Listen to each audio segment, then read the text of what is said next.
Welcome back to my channel biology classes. और हम cover कर रहे थे डाइजेशन और एब्जॉर्प्शन चैप्टर। और इसमें हमने कवर कर लिया था लीवर की कुछ चीज़ें, लीवर के फंक्शंस। तो हम उसमें कवर कर रहे थे बाइल बाइल के पिगमेंट्स के बारे में और बाइल के कॉम्पोजिशन के बारे में। तो हम आगे स्टार्ट करेंगे। बाइल की कॉम्पोजिशन हमने थोड़ा बहुत देख लिया था कि उसमें इनऑर्गेनिक ऑर्गेनिक सॉल्ट्स प्रेजेंट होते हैं। अब बाइल पिगमेंट्स में क्या होता है कि ये प्रोडक्ट होता है किस चीज़ का, हीमोग्लोबिन का। हीमोग्लोबिन का प्रोडक्ट है होता है ये बाइल पिगमेंट्स। ठीक है, जब हीमोग्लोबिन ब्रेक डाउन होता है तो वो रिलीज करता है क्या, बाइल पिगमेंट्स। बाइल पिगमेंट्स दो तरीके के होते हैं, एक होता है बिलीरुबिन और एक होता है बिलीवर्डिन। बिलीरुबिन जो होता है वो येलो कलर का होता है और जो बिलीवर्डिन होता है वो किस कलर का होता है, ग्रीन कलर का होता है। एंजाइम्स जो होते हैं वो एब्सेंट होते हैं बाइल जूस में, एंजाइम्स एब्सेंट होते हैं। अब नेक्स्ट हम मूव करते हैं इंटेस्टाइनल ग्लैंड से। इंटेस्टाइनल ग्लैंड्स मतलब क्या हो गया, इंटेस्टाइनल ग्लैंड्स मतलब कि those glands which are present in our intestine. तो हमारे जो इंटेस्टाइन्स में जो भी ग्लैंड्स प्रेजेंट होते हैं, स्मॉल इंटेस्टाइन लार्ज इंटेस्टाइन में जो भी ग्लैंड्स प्रेजेंट होते हैं उनको हम इंटेस्टाइनल ग्लैंड्स कहते हैं, जो कि रिलीज करते हैं इंटेस्टाइनल जूस, जिसको हम लोग बोलते हैं सक्कस इंटेरिकस बोलते हैं। और ये कितने रिलीज होते हैं, अमाउंट कितना होता है, 1 लीटर पर डे ये रिलीज होते हैं। और इनका जो पीएच होता है वो 7.8 होता है। जो सक्कस इंटेरिकस है इसमें क्या होता है कि फ्लूइड होता है किसका, ब्रूनस ग्लैंड्स कहाँ प्रेजेंट होते हैं, इंटेस्टाइन में। इंटेस्टाइन में हमारे ब्रूनस ग्लैंड प्रेजेंट होते हैं। और क्रिप्ट ऑफ लिवर खून, दो ग्लैंड्स प्रेजेंट होते हैं जो कि रिलीज करते हैं और इंटेस्टाइनल जूसेस, जो कि होते हैं सक्कस इंटेरिकस। अब ब्रूनल ग्लैंड जो होता है वो प्रेजेंट होता है कहाँ, म्यूकोसा ऑफ ओनली डूडेनम। हमारे में जो म्यूकोसा होता है डूडेनम के वहाँ प्रेजेंट होता है क्या, ब्रूनस ग्लैंड, जो कि रिलीज करते हैं क्या, NaHCO3। NaHCO3 रिलीज करते हैं। और NaHCO3 क्या होता है, जो अल्कलाइन नेचर का होता है, मतलब कि बेस होता है। ब्रूनस ग्लैंड अल्कलाइन रिलीज करता है डूडेनम में, maintain alkaline pH of duodenum. अब जो फूड जो होता है वो एसिडिक होकर स्टमक से डूडेनम में आता है और वहाँ वो अल्कलाइन नेचर शो करता है अपना। ठीक है, तो ड्यूडेनम में आके जो फूड होता है वो बेसिक कन्वर्ट होने के लिए, मतलब अल्कलाइन होने के लिए NaHCO3 की हेल्प से अल्कलाइन होता है। तो वो अल्कलाइन पीएच को मेंटेन करता है फूड के, ब्रूनस ग्लैंड।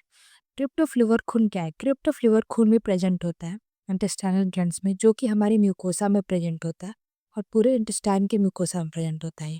और रिलीज करता है ये क्या, maximum part of intestinal juices, मतलब अधिकतर इंटेस्टाइनल जूसेस के जो भी पार्ट होते हैं वो ये रिलीज करता है। जैसे कि अ, देखो अब इसमें स्ट्रक्चर है, स्ट्रक्चर में कैसे है, ये इंटेस्टाइन है, इंटेस्टाइन में बहुत सारी चीज़ें प्रेजेंट होती है। जैसे कि विलाई, विलाई क्या होते हैं, फिंगर लाइक प्रोजेक्शंस होती हैं जो कि इंक्रीज करते हैं surface area for the absorption. अब विलाई जो होता है वो फर्दर आगे चल के ऐसे हो जाता है, ठीक है, वो अंदर की तरफ डिवाइड हो जाता है, तो उसको बोलते हैं क्रिप्ट ऑफ लिवर खून, जो कि बिटवीन द विलाई, जैसे दो विलाइज हैं, ठीक है, ये जैसे दो विलाइज हो गई, दो विलाइज के बीच में एक क्रिप्ट ऑफ लिवर खून जो होता है वो प्रेजेंट होता है। उसके बाद आता है तुम्हारा म्यूकोसा, सब म्यूकोसा लेयर। गॉबलेट सेल्स भी प्रेजेंट होते हैं इंटेस्टाइन में, जो कि रिलीज करते हैं म्यूकस। म्यूकस क्या करता है, वो HCl से हमारा जो होता है प्रोटेक्शन करता है। पेनेट सेल्स होते हैं जो कि रिलीज करता है एंटीबैक्टीरियल लाइसोजाइम। एंटीबैक्टीरियल लाइसोजाइम मतलब कि जो बैक्टीरिया को मारता है ऐसी चीज़ों को वो सिक्रीट करते हैं Paneth cell. Enzyme releasing cells भी होते हैं, हार्मोन रिलीजिंग सेल्स होते हैं, अर्जेंटाफिल सेल्स होते हैं जो कि रिलीज करते हैं सेरोटोनिन। सेरोटोनिन किस लिए होता है, कॉन्ट्रैक्शन ऑफ द गट, जो गट का कॉन्ट्रैक्शन होता है उसके लिए रिस्पॉन्सिबल होता है सेरोटोनिन। और जो रिलीज करता है वो कौन सा सेल्स होता है, अर्जेंटाफिल सेल्स। कॉन्ट्रैक्शन क्यों नेसेसरी है हमारे जो भी एब्डोमेन है उसके लिए, इसलिए नेसेसरी है क्योंकि जो फूड हो वो अच्छे से पास करे, आगे मूव करे, उसके लिए कॉन्ट्रैक्शन बहुत ही ज़्यादा नीडेड होता है। तो सेरोटोनिन का नीड बहुत ही ज़्यादा होता है। बाद में हम देखते हैं कि हार्मोनल रेगुलेशन कैसे होता है गट में, गट के सिक्रेशन में कैसे हार्मोन रेगुलेट होते हैं। तो हार्मोन्स कौन कौन से हैं, सबसे पहला एंटेरोगेस्ट्रोन, इसको हम बोलते हैं GIP। ये कहाँ से रिलीज होता है, intestinal mucosa of the duodenum. Duodenum के इंटेस्टाइनल म्यूकोसा से रिलीज होता है क्या, सोर्स है इसका, intestinal mucosa of the duodenum. Duodenum से रिलीज होता है इंटेरोगेस्टेरॉन। टारगेट ऑर्गन क्या क्या होता है, स्टमक। स्टमक जो होता है वो टारगेट ऑर्गन होता है इस हार्मोन का, जो कि इंटेस्टाइनल म्यूकोसा से रिलीज होता है। और ये इनिबिट करता है गैस्ट्रिक की मोटिलिटी। और HCl के सिक्रेशन को कम करता है और गैस्ट्रिक मोटिलिटी को क्या करता है, तो वो भी कम करता है। नेक्स्ट है सिक्रेटिन। सिक्रेटिन कहाँ से रिलीज होता है, इंटेस्टाइनल म्यूकोसा से भी रिलीज होता है और ये कहाँ जाता है, स्टमक गॉल ब्लैडर और पैनक्रियाज में। और ये क्या करता है, ये भी इनिबिट करता है गैस्ट्रिक मोटिलिटी को और एचसीएल के सिक्रेशन को, और स्टिमुलेट करता है पैनक्रियाटिक फ्लूइड्स को और बाइल जूस को। नेक्स्ट है तुम्हारा कॉलेसिस्टोकाइनिन। कॉलेसिस्टोकाइनिन जो होता है वो सीसीके भी इसको जानते हैं, इन इसका नाम, और सीसीके पीजेड के नाम से भी जानते हैं। ये इंटेस्टाइनल म्यूकोसा से ये भी रिलीज होता है, और ये कहाँ जाता है, स्टमक, गॉल ब्लैडर और पैनक्रियाज में जाता है ये भी। ये क्या करता है, स्लो गैस्ट्रिक एम्पटिंग, जो भी गैस्ट्रिक एम्पटिंग हो रही है उसको स्लो कर देगा, बाइल जूस को स्टिमुलेट करेगा और पैनक्रियाटिक जूस को भी स्टिमुलेट करेगा। नेक्स्ट जो ग्लैंड है वो है ड्यूक्राइनिन। ड्यूक्राइनिन भी कहाँ होता है, इंटेस्टाइनल म्यूकोसा में होता है, ड्यूडेनम के ब्रूनर्स ग्लैंड में ये अपने सिक्रेशन देता है और स्टिमुलेट करता है ब्रूनल ग्लैंड्स की एक्टिविटीज़ को। फिर आता है एंटेरोकाइनिन। एंटेरोक्राइनिन जो होते हैं वो इंटेस्टाइनल म्यूकोसा में ही प्रेजेंट होते हैं। क्रिप्ट ऑफ लिवर खून में ये अपने सिक्रेशंस देते हैं और स्टिमुलेट करता है क्या, इंटेस्टाइनल जूसेस के सिक्रेशंस को। नेक्स्ट है तुम्हारा विलिकाइनिन। विलिकाइनिन क्या होता है, इंटेस्टाइनल म्यूकोसा में ये भी प्रेजेंट होता है, विलाई में अपने सिक्रेशंस देता है और इंक्रीज करता है मूवमेंट ऑफ विलाई। ठीक है, ये सारे हार्मोन्स, इनके एक्शंस और ये कहाँ से रिलीज होते हैं और कहाँ पे जाके अपने सिक्रेशंस देते हैं, वो सारी चीज़ें मैंने कवर करी थी।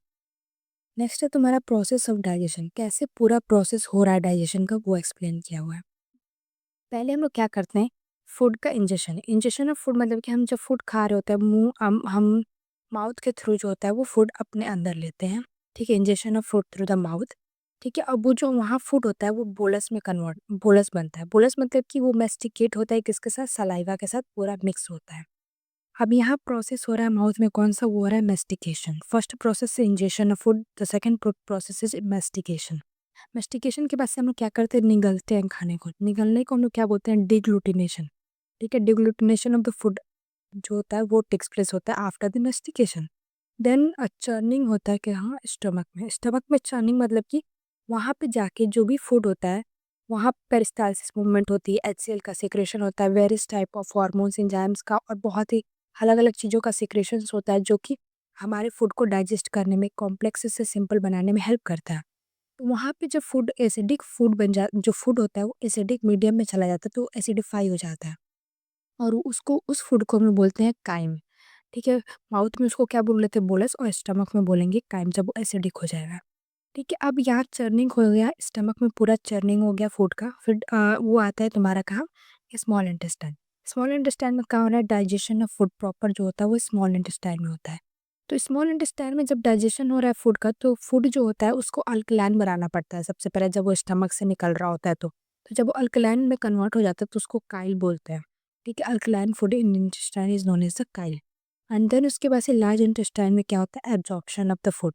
एब्जॉर्प्शन हो क्या मतलब कि फूड जो होता है उसके न्यूट्रिएंट्स, जो भी सप्लीमेंट्स है वो एब्जॉर्ब होकर कहाँ चले जाते हैं, ब्लड में चले जाते हैं। फिर उसका assimilation of food.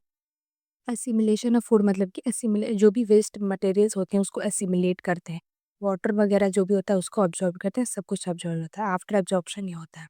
And then defecation. Defecation हो जाता है थ्रू द फीसिस। तो क्या कहाँ से स्टार्ट हुआ, ingestion of food, then mastication occur in the mouth, and then डिग्लूटिनेशन।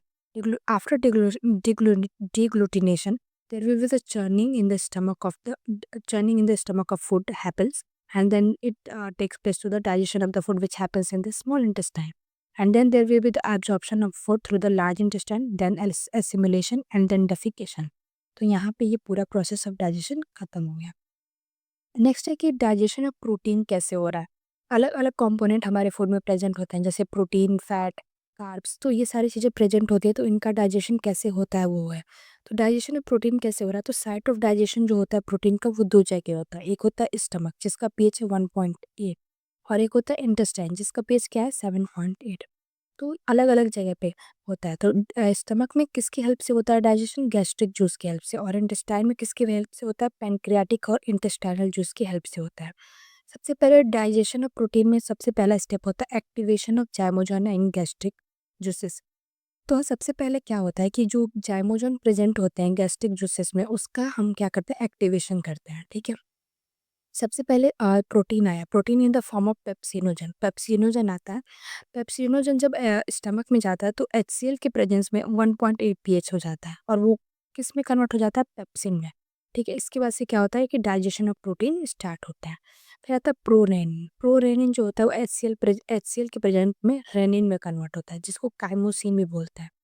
In case of infant क्या होता है, रेनिन हो प्रेजेंट होता है, तो इन्फेंट के केस में होता है कि जो रेनिन जो होता है वो कैसीन में कन्वर्ट होता है, कि जो एक मिल्क प्रोटीन है, फिर वो पैरा कैसीन में कन्वर्ट होता है, और फिर पैरा कैसीन जो होता है वो कैल्शियम पैरा कैसीन में कन्वर्ट होता है, क्योंकि कैल्शियम उसमें आके ऐड ऑन हो जाता है। फिर कडलिंग ऑफ मिल्क होती है। कडलिंग मतलब कि जो मिल्क होता है वो कर्ड लाइक फॉर्मेशन कर लेता है। हाँ, और उसके बाद पेप्सिन के प्रेजेंस में उसका डाइजेशन हो जाता है। ठीक है, तो ये पूरा प्रोसेस प्रोरेनिन का है, कैसे वो डाइजेस्ट हो रहा है।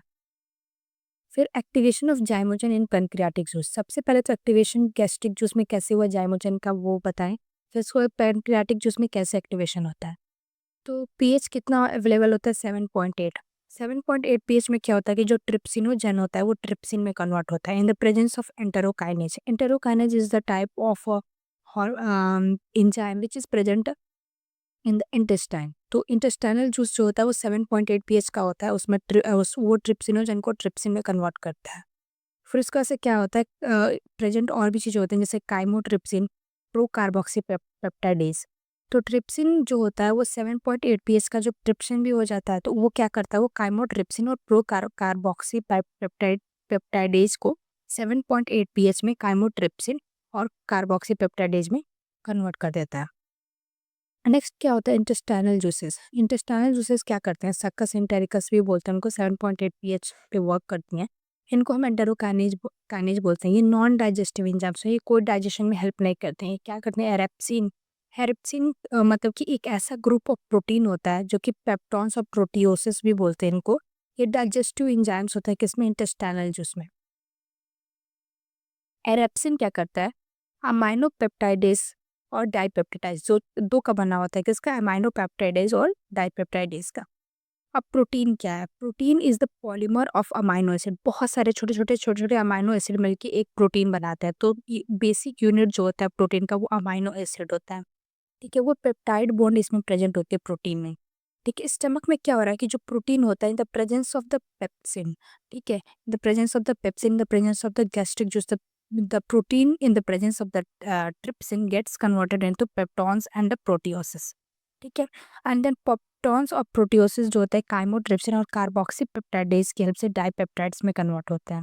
फिर डाइपेप्टाइड्स जो होता है वो क्या करता है, और फिर पेप्टॉन्स और प्रोटीज जो होती हैं वो क्या कन्वर्ट होते हैं, अमाइनो पेप्टाइडेज की हेल्प से डाइपेप्टाइड्स बनाते हैं। तो ये जब डाइपेप्टाइड्स दोनों तरफ से आ जाता है एक साथ, तो वो gets converted into amino acid. ठीक है, in the helps by the help of dipeptidase.